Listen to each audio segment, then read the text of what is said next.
Avec l'essor de pédagogies alternatives comme Montessori, avec la sensibilisation à la psychologie de l'enfance, avec la diffusion massive de pratiques montrant des élèves actifs dans leur scolarité, et surtout, avec les déformations nombreuses, que l'on trouve un peu partout, très nombreuses, on a pu croire que les limites, les règles, les cadres étaient fondamentalement contradictoires avec l'épanouissement de l'élève, le développement de l'enfant.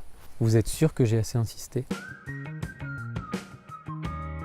Évidemment, j'aimerais vous dire que simplement avec le respect, l'écoute, l'empathie, le sourire, la bienveillance dont vous allez faire preuve, va se créer entre vous et vos élèves une sorte d'alchimie naturelle qui va produire une relation non conflictuelle et constructive. C'est heureusement possible partiellement.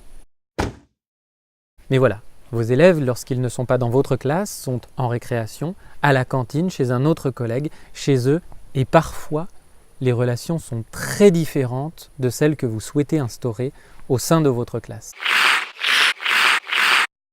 Un cadre, c'est une suite de repères. Cela va autant d'un repère spatial, ici se trouve le coin lecture, que d'un repère moral.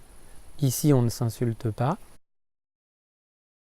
on s'écoute. Un cadre peut être souple, rigide, flexible, adaptable, etc. Un cadre peut être austère, mais l'austérité ne viendra pas de la notion de cadre, elle viendra de l'attitude de celui qui instaure ce cadre. Pardon, mais qui est austère ici ?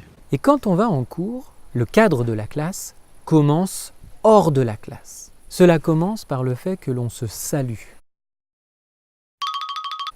Et cela permet 3 choses. La reconnaissance de l'élève, le passage d'un rythme à l'autre, vos élèves viennent peut-être de récréation, de couloir, d'un autre cours, et enfin cela permet de percevoir dans l'attitude de vos élèves celui qui requiert une attention particulière. Car on est rarement mis au courant des problèmes survenus récemment chez l'élève, le visage peut vous les montrer.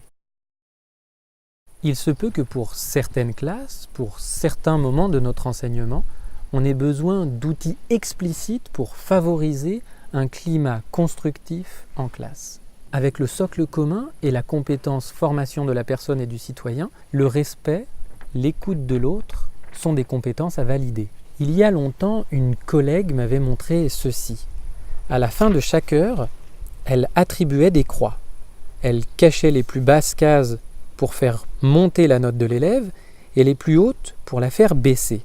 La note attribuée était la dernière case restante. Les notations ont changé, mais l'idée est intéressante. Alors, à vous de voir comment vous pouvez montrer à vos élèves que le respect d'un cadre clair est primordial.